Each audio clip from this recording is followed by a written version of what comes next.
ही हो बंधु सखा तुम ही हो। तुम्ही हो माता पिता, तुम्ही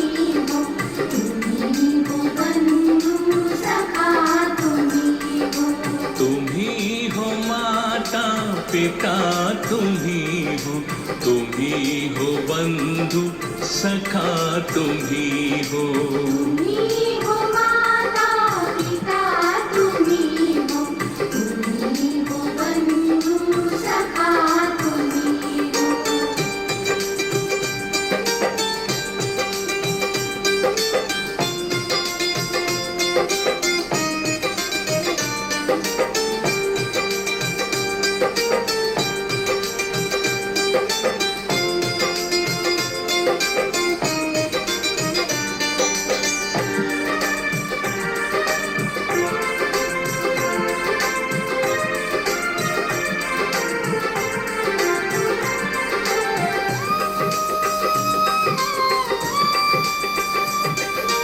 तुम ही हो साथी, तुम ही सहारे, कोई न अपना सिवा तुम्हारे।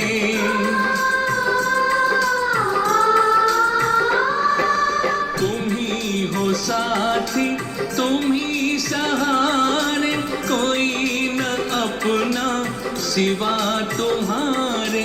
तुम ही हो नैया, तुम ही खिवैया, तुम ही हो बंधु सखा तुम ही हो।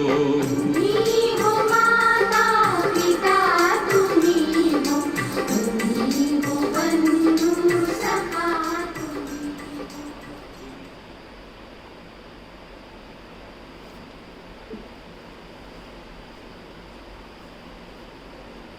ओम शांति। आज 30 जुलाई 2021 के बाप दादा के मधुर महावाक्य सुनेंगे। आज बाबा बच्चों को ये कह रहे हैं कि भले तुम इस पुरानी दुनिया में रहते हो, परंतु पुरानी दुनिया की अनावश्यक इच्छाएं वो तुम्हारी बुद्धि में नहीं होनी चाहिए, क्योंकि इच्छाएं ही हमारे दुख का कारण हैं। और वह भी जब बहुत अधिक इच्छाएं हो जाती हैं तो उन इच्छाओं की पूर्ति की दौड़ में जीवन ही समाप्त हो जाता है, परंतु इच्छाओं की पूर्ति नहीं हो पाती। इसलिए बाबा ने कहा, तुम बच्चे केवल ये इच्छा रखो कि मुझे बाबा को याद करना है, अपना चार्ट बहुत अच्छा बनाना है, मुझे पावन बनना है, इस सारी सृष्टि को पावन बनाना है, प्रकृति को भी सतो प्रधान बनाना है और बाबा से पूरा वर्षा लेना है। अधूरा वर्षा नहीं, बाबा से पूरा वर्षा लेकर के सत्युगी दुनिया में ऊंच पद का अधिकारी बनना है। ये इच्छाएं तो भले रखें, परंतु इस कलयुगी दुनिया की इच्छाओं से स्वयं को मुक्त करें, बाबा की याद में रहें और ईश्वरीय मस्ती में रहें। तो बाबा स्वतः ही जो आवश्यक है वो मेरी सर्व इच्छाएं स्वयं ही पूरी कर देंगे।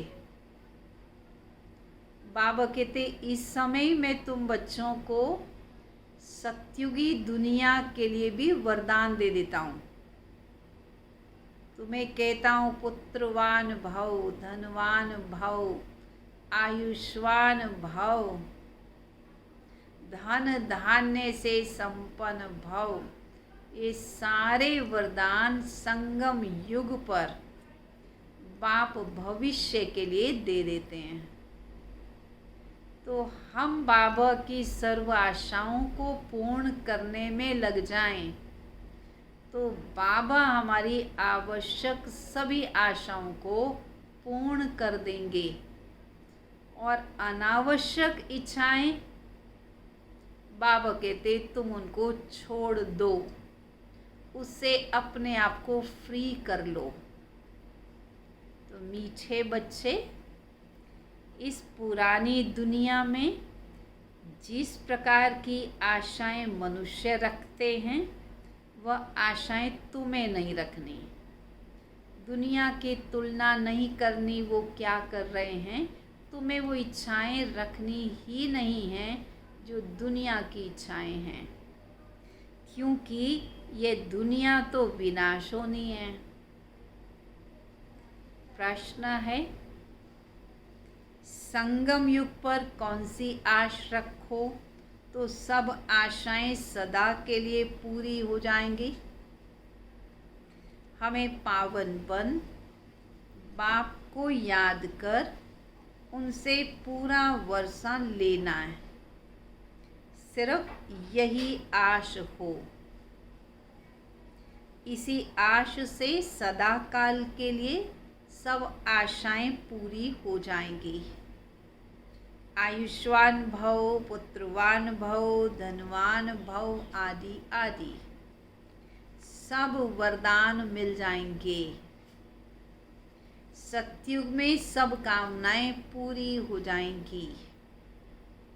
कितने सौभाग्यशाली हम बच्चे हैं, बाबा हमारी सर्व आशाओं को पूर्ण कर देते हैं। गीत है, सुना सभी ने गीत, तुमियो माता पिता तुम्ही हो, तुमियो बंधु सखा तुम्ही हो। ओम शांति। मीठे मीठे रूहानी बच्चों अर्थात आत्माओं प्रति परम पिता परमात्मा ये समझा रहे हैं, तुम जानते हो बेहद का बाप हमको वरदान दे रहे हैं। वो लोग आशीर्वाद देते हैं, पुत्रवान भव, आयुष्मान भव। अब बाप तुमको वरदान देते हैं, तुम्हारी आयु बहुत बड़ी होगी। सतयुग में पुत्र भी होगा तो पुत्री भी होगी। पुत्र होगा तो सुख देने वाला भी होगा, आज्ञाकारी भी होगा। यहाँ जो भी बच्चे हैं वो दुख देने वाले हैं। सतयुग में जो बच्चे होंगे वो सुख देने वाले होंगे। अभी तुम बच्चे जानते हो बेहद का बाप बेहद सुख का वर्षा दे रहे हैं। बरोबर हम आयुष्मान और धनवान भी बनेंगे। अभी कोई भी कामना दिल में नहीं रखनी है। तुम्हारी सब कामनाएं सतयुग में पूरी होनी है।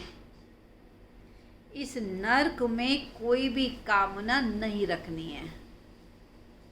धन की भी कामना नहीं रखो। बहुत धन हो, बहुत बड़ी नौकरी मिले, ये भी जास्ती तमन्ना नहीं रखनी है। क्यों नहीं रखनी है? पेट तो एक पाव रोटी खाता है बस।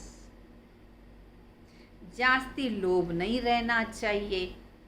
जास्ती धन होगा तो वह भी खत्म हो जाना है। बच्चे जानते हैं बाबा हमको स्वर्ग का मालिक बनाते हैं। अब बाप कहते बच्चे दे दान तो छूटे ग्रहण। कौन सा दान दो? ये 5 विकारों का दान दे दो। ये दान में देने हैं ताकि फायदा क्या हो? ताकि ग्रहचारी छूट जाए और तुम 16 कला संपूर्ण बन जाओ। तुम जानते हो हमको सर्वगुण संपन्न 16 कला संपूर्ण यहाँ ही बनना है। 5 विकारों का दान देना पड़ता है। बच्चों को बाप कहते, मीठे बच्चों, आश कलयुगी दुनिया की कोई भी नहीं रखो, सिवाय एक बेहद के बाप से बेहद का वर्षा लेने के। केवल यही एक आश रखो कि बेहद का वर्षा बाप से लेना है। बाकी थोड़ा समय है। गाया भी जाता बहुत गई, थोड़ी रही थोड़ी भी अब जाए। बाकी थोड़ा समय इस विनाश में है। इसलिए इस पुरानी दुनिया की कोई आश नहीं रखो। सिर्फ एक बाप को याद करते रहो। याद से बच्चों को सतो प्रधान बनना है। इस दुनिया में मनुष्य जो आश रखते हैं वह कोई भी तुम्हें नहीं रखनी है। आश सिर्फ रखनी है कि हम एक शिव बाबा से अपना वर्षा स्वर्ग का वो पूरा ले लें। ये सिर्फ आश रखो। किसी को भी कभी दुख नहीं देना है। अभी समय बहुत कम है। तुम अगर बाप की श्रीमत पर नहीं चलोगे तो श्रेष्ठ नहीं बनोगे। बच्चों को ऊंच से ऊंच बनना है, इसलिए 5 विकारों का दान दे देना है। तो ये ग्रहण छूट जाएगा। सबके ऊपर ग्रहचारी है। बिल्कुल ही सब काले बन गए हैं। आत्मा तमो प्रधान बन गई है। बाबा कहते, अगर मेरे से वर्षा लेना है तो पावन बनो। तो आश कौन सी कि हम बाप से पूरा वर्षा लें, हम बाबा को पूरा याद करें, हम पूरे पावन बन जाएं। द्वापर से लेकर तुम पतित बनते बनते सतो प्रधान से तमो प्रधान बन गए हो। तब तो गाते हो, तब तो पुकारते हो, पतित पावन आओ और आकर के हमें पावन बनाओ। तो बाप फरमान करते हैं, बच्चे तुम पतित कभी मत बनो। तुम खुद ही कहते हो पतित पावन आओ और आकर हमें पावन बनाओ। बाबा कहते, ठीक है, मैं पावन बनने की शक्ति देता हूँ, पर तुम फिर कभी भी पतित मत बनो। तुम तो सतयुग में जब थे तो बिल्कुल पवित्र थे। अब रावण की मत पर तुम पतित बने हो। तब तो देवताओं के आगे जाकर उनकी महिमा गाते हो। देवताओं के आगे जाकर कहते, आप सर्वगुण संपन्न, 16 कला संपूर्ण, संपूर्ण निर्विकारी हो। और फिर अपने लिए क्या कहते हैं? अपने लिए कहते हैं हम विकारी हैं। निर्विकारी होने से सुख ही सुख है। बाप कहते, अब हम आए हैं तुम बच्चों को संपूर्ण निर्विकारी बनाने, अर्थात तुम्हें संपूर्ण सुखी बनाने। निर्विकारिता से ही सुख मिलेगा। अब तुम बच्चों को सब इच्छाएं छोड़नी है। अपना धंधा धूरी आदि भले करो, उसकी मना नहीं है। और एक दूसरे को ज्ञान अमृत भी पिलाओ।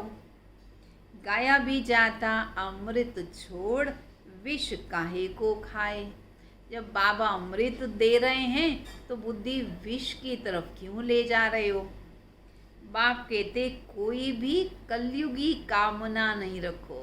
आज तो बाबा बार बार इस बात पर सावधानी दे रहे हैं।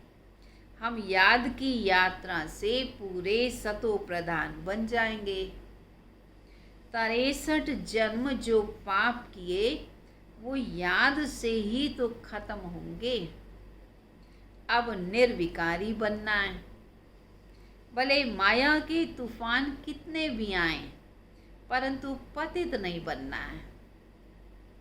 मनुष्य से देवता बनना है।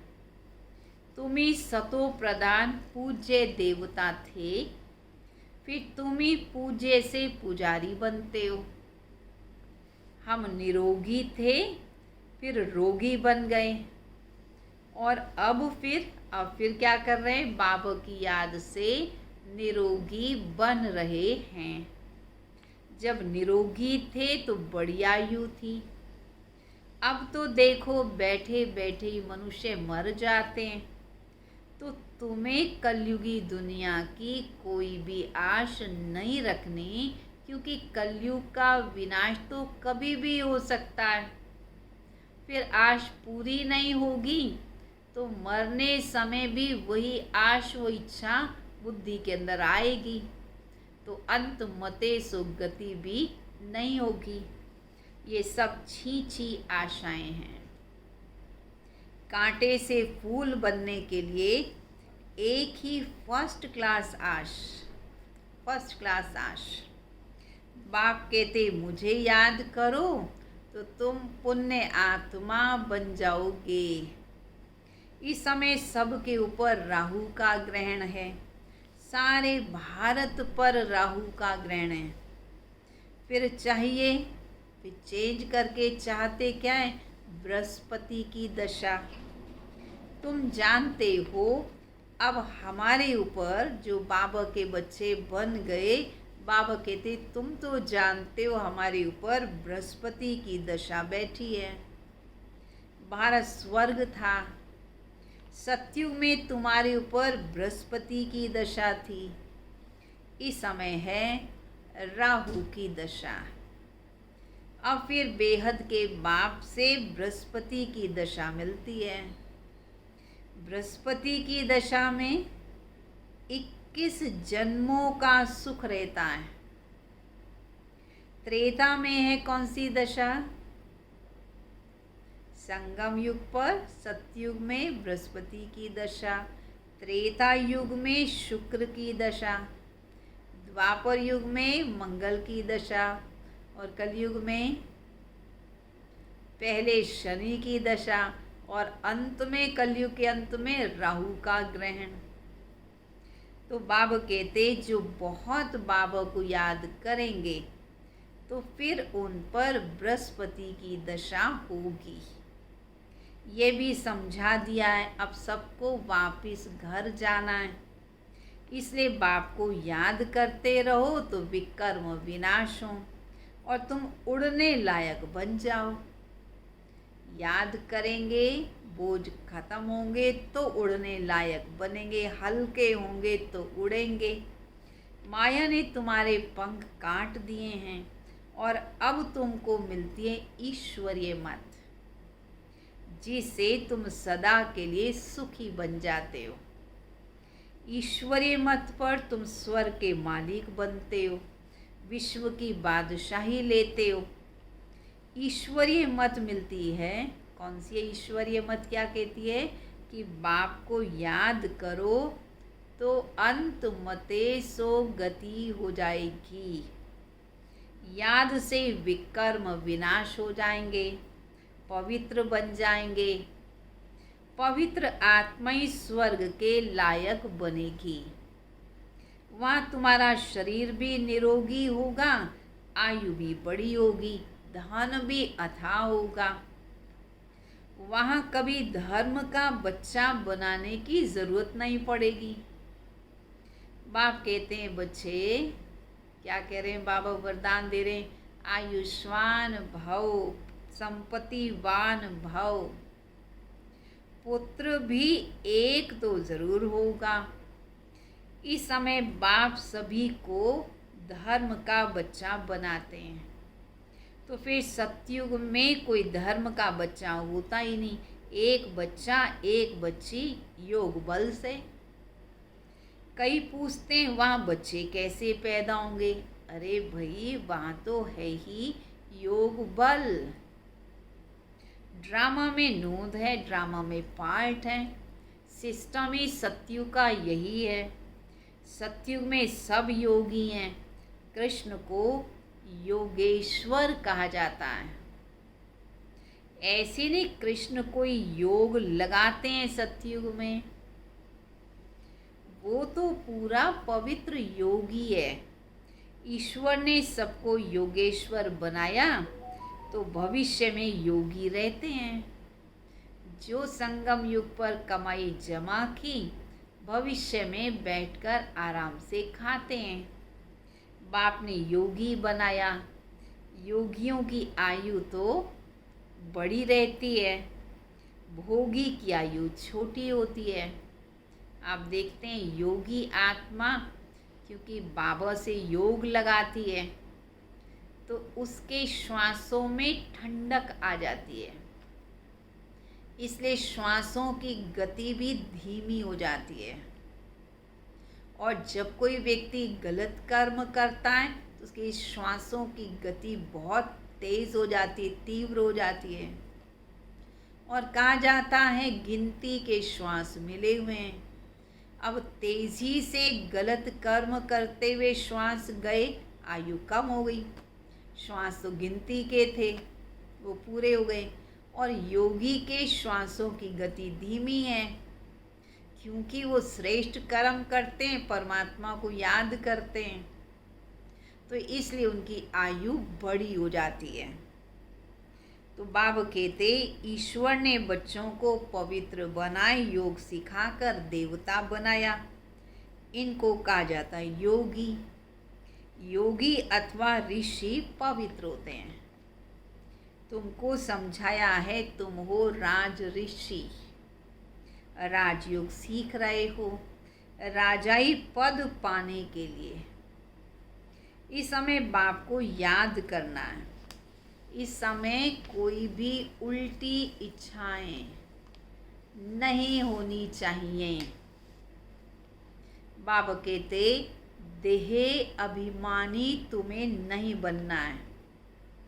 बाप समझाते बच्चे पवित्र बनो, आत्माओं से ही बात करते हैं।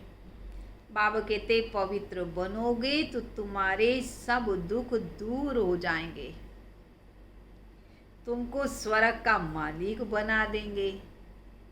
बाप कितना सुख देते हैं, तो बाप से तो पूरा वर्षा लेना चाहिए। बाप तो गरीब निवाज है। गाया भी जाता सुदामा ने 2 चपटी चावल दी और बदले में महल मिल गए। तो बाबा 21 जन्मों के लिए अब तुम्हें वर्षा देते हैं, ये भी समझते हो। अब सबको वापिस जाना है। शिव बाबा की स्थापना के कार्य में जितना जो मदद करे, घर में यूनिवर्सिटी व हॉस्पिटल खोलो, बोर्ड पर लिख दो। क्या लिखो बोर्ड पर? बहनों और भाइयों, 21 जन्मों के लिए एवर हेल्दी एवर वेल्दी बनना है। तो आकर समझो, आकर के ज्ञान लो। हम 1 सेकंड में एवर हेल्दी एवर वेल्दी बनने का रास्ता बताते हैं। तुम सर्जन हो ना, तो सर्जन तो बोर्ड ज़रूर लगाते हैं, नहीं तो मनुष्यों को कैसे पता पड़ेगा। तो बाबा कहते तुम भी सर्जन हो तो तुम भी अपने घर के बाहर बोर्ड लगा दो। तुम भी अपने घर के बाहर बोर्ड ज़रूर लगाओ। कोई भी आए उसको 2 बाप का राज समझाओ। हद के बाप से हद का वर्षा लेते आए हो, और बेहद का बाप कहते हैं, क्या कहते हैं बेहद का बाप? माँ में कम याद करो तो बेहद का वर्षा मिलेगा। प्रोजेक्टर प्रदर्शनी में पहले यही बात समझाओ। इस पुरुषार्थ से तुम ये बन जाओगे। एक बेहद के बाप को याद करने का पुरुषार्थ करो तो तुम यह बन जाओगे, अर्थात तुम लक्ष्मी नारायण बन जाओगे। अब है संगम। कलयुग से सतयुग बनना है। तुम भारतवासी सतो प्रधान थे और अब तमो प्रधान बने हो। फिर क्या करना है? फिर बाबा आकर बच्चों को सतो प्रधान बना रहे हैं। तो बाबा कहते बच्चे सतो प्रधान बनने के लिए मुझ बाप को याद करो, मामेकम याद करो। तो बाबा कहते बच्चे तुम स्वर्ग में बहुत ऊंच पद पाओगे, स्वर्ग के मालिक बन जाओगे। अक्षर ही दो हैं। कौन से सहज अक्षर हैं? दो, एक अलफ, अलफ और दूसरा बे। तो अलफ माना अल्लाह और बे माना बादशाही।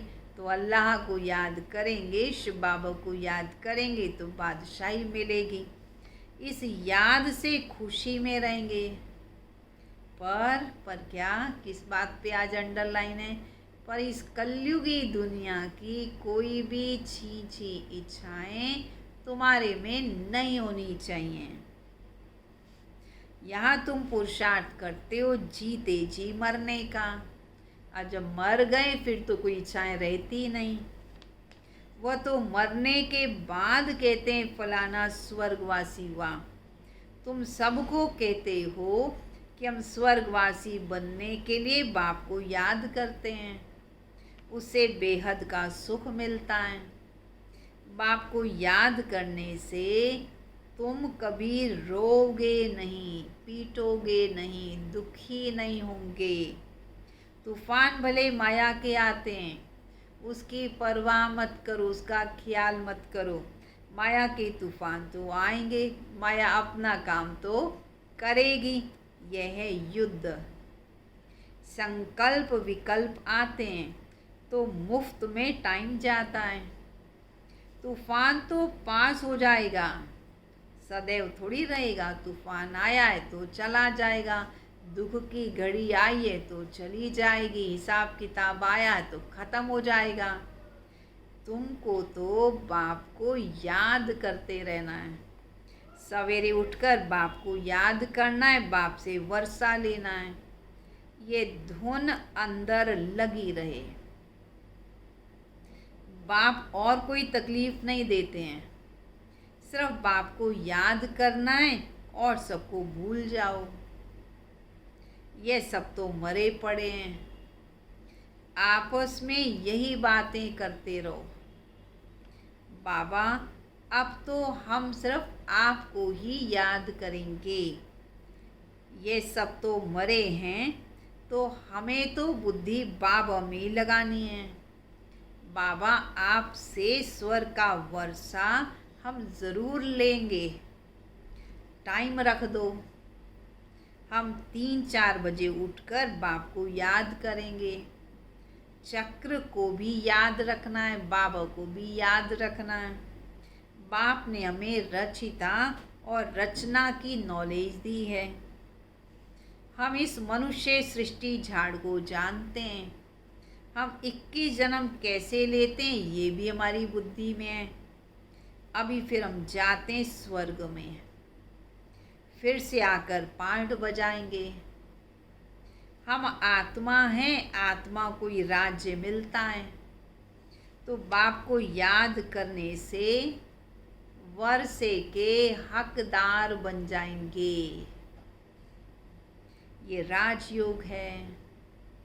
बाप को याद करते हैं तो बेहद के बाप द्वारा अनेक बार तुम विश्व के मालिक बने, फिर नरकवासी बने और फिर स्वर्गवासी बनते हैं एक बाबा की याद से।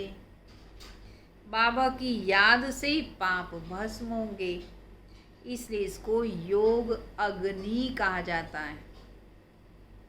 तुम ब्राह्मण हो, राज ऋषि, राज योगी। ऋषि पवित्र को कहते हैं। तो बाप को याद करते और राजाई का वर्षा तुम लेते हो। अब तो पारलौकिक बाप से वर्षा लेना है। यदि बीमार भी हो तो भी बाबा को याद तो कर ही सकते हो। बाप को भी बच्चे प्यारे होते हैं। बाबा को कितने बच्चों को पत्र लिखने पड़ते हैं, जवाब देना पड़ता है। शिव बाबा लिखवाते हैं ब्रह्मा के द्वारा। हम सब शिव बाबा के बच्चे आपस में भाई भाई हैं। रूहानी बाप आकर हमको पावन बनाते हैं। इसलिए कहा जाता बाप को पतित पावन सद्गति दाता। सभी आत्माओं को पावन बनाते हैं, कोई को भी छोड़ता नहीं हूँ, सबको ही पावन बनाता हूँ। प्रकृति भी पावन बन जाती है। तुम जानते हो सतयुग में प्रकृति भी पावन रहेगी। अभी शरीर भी पतित, आत्मा भी पतित, इसलिए गंगा स्नान करने जाते हैं, सोचते हैं पाप धुल जाएंगे, परंतु पाप गंगा स्नान करने से तो खत्म नहीं होते हैं। आत्मा तो पावन बनती है एक बाबा की याद से। अच्छा, मीठे मीठे सिक्के लदे बच्चों प्रति माता पिता बाप दादा का याद प्यार और गुड मॉर्निंग। रूहानी बाप की रूहानी बच्चों को नमस्ते। रूहानी बच्चों की रूहानी बाप दादा को नमस्ते नमस्ते नमस्ते। धारणा के लिए मुख्य सार। इस कलयुगी दुनिया में कोई भी उल्टी आश, कलयुगी आश नहीं रखनी है। संपूर्ण सतो प्रधान बनने के लिए ईश्वरीय मत पर चलना है। दूसरा, पावन बनकर वापिस घर जाना है, यही एक आश रखनी है। अंत मते सो गति हो जाएगी। माया के तूफानों में समय नहीं गंवाना है। वरदान। निरंतर बाप के साथ की अनुभूति द्वारा हर सेकंड हर संकल्प में सहयोगी बनने वाले सहज योगी भाव। जैसे शरीर और आत्मा का जब तक पार्ट है तब तक आत्मा शरीर से अलग नहीं हो पाती, ऐसे बाप की याद बुद्धि से अलग न हो, सदा बाप का साथ हो, दूसरी कोई भी स्मृति अपने तरफ आकर्षित न करे। इसको ही सहज और स्वतः योगी कहा जाता है। ऐसा योगी हर सेकंड हर संकल्प हर वचन हर कर्म में सहयोगी होता है। जो सहज योगी है वो बाबा का हमेशा सहयोगी रहेगा। सहयोगी अर्थात जिसका एक संकल्प भी सहयोग के बिना न हो। ऐसे योगी और सहयोगी शक्तिशाली बन जाते हैं। स्लोगन। समस्या स्वरूप बनने की बजाय समस्या को मिटाने वाले समाधान स्वरूप बनो। समस्याओं की गिनती मत करो, समस्याओं की हाइट को मत देखो, परंतु समस्या को मिटाने वाले समाधान स्वरूप बनो। अच्छा, ओम शांति। चलेंगे सभी बाबा की याद में।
खुदा से मेरी मुश्किलें बड़ी हैं।